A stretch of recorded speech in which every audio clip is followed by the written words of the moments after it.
ಕೊಟ್ಟಿಲ್ಲ ಅಂದ್ರೆ ನಂದೇ ತಪ್ಪಿರೋದ್ರೆ ನೀವು ಕೊಡ್ಬೇಡ, ನಿಮ್ಗಳು ತಪ್ಪಿದ್ರೆ ನಾನು ಕೊಡೋಣ ಆಯ್ತಾ? ನಾನು ಕೇಳ್ತಾರೆ ಅಷ್ಟೇ. ಮಡುಗು ನೀನು ಕೇಳ್ತೀನಿ ಅಂತಾನೆ ಮುಂದೆ ಮನ್ಸಲ್ಲಿ ಕೇಳ್ತಿದ್ದೀನಿ. ತಪ್ಪಾಯ್ತು ಅಂತ ಒಪ್ಕೊಂಡಿದ್ದೀನಿ. ಇದ್ರ ಮೇಲೆ ನಿನಗೆ ಬಿಟ್ಟಿದ್ದು ಈಗ ಅವಳನ್ನು ಬರಂಗೆ ಮಾಡಿದ್ಯಾ, ಕರ್ಸ್ಕೊಡಂಗೆ ಅಷ್ಟೇ. ಅವಳನ್ನ ಕರ್ಸ್ಕೊಡಂಗೆ ಕರ್ಸ್ಕೊಂಡು ಕಳ್ಸೋಣ ಅಷ್ಟೇ. ನಾನು ಬಂದಿರೋ ಅಂತ ಓದಿಲ್ಲ, ಕಷ್ಟಗಂಡ ಹೋಗೋದಿಲ್ಲ, ಕಷ್ಟಗಂಡ ಹೋಗೋದಿಲ್ಲ.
ಏನಮ್ಮ ನೀನು ಯಾರಮ್ಮ?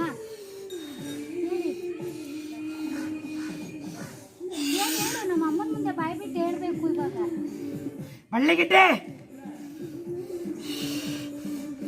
ಇನ್ನೊಬ್ರು ಯಾರು? ಏನಕ್ಕೆ ಬಂದವ್ರೆ, ಏನು ಸಮಸ್ಯೆ ಕೇಳಿ. ಬಳ್ಳಿಗಿಟ್ಟೆ ಬಂದಿರೋದು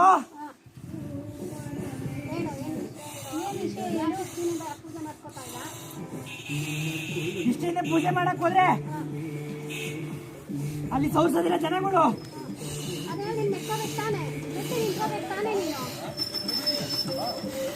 ಈಗಾಗಲೇ ಸಾಕಷ್ಟು ತರಿಸಿ ಸಾಕಷ್ಟು ಮಾಡಿರೋದನ್ನ ಸುಟ್ಟಾಕಿ ಸಾಕಷ್ಟು ಅಲ್ಲೇ ಮಣ್ಣಲ್ಲೇ ಸಮಾಧಿ ಮಾಡಿದ್ದೀನಿ.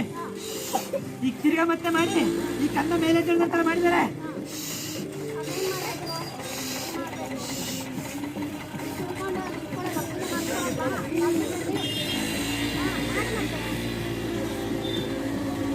ಈ ಶಿವರಾತ್ರಿಲಿ ನಮ್ಮ ಮಹಾಪೂಜೆಲಿ ನಿಮ್ಮ ಇಲ್ಲಿಂದ ಈ ಭಕ್ತರ ಕಟ್ಟಿ ಆ ಊರಿಗೆ ಸ್ಥಾಪನೆ ಆಗಬೇಕು. ಅಲ್ಲಿಂದ ವಿಗ್ರಹ ಒಂದು ಸ್ಥಾಪನೆ ಆಗಬೇಕು.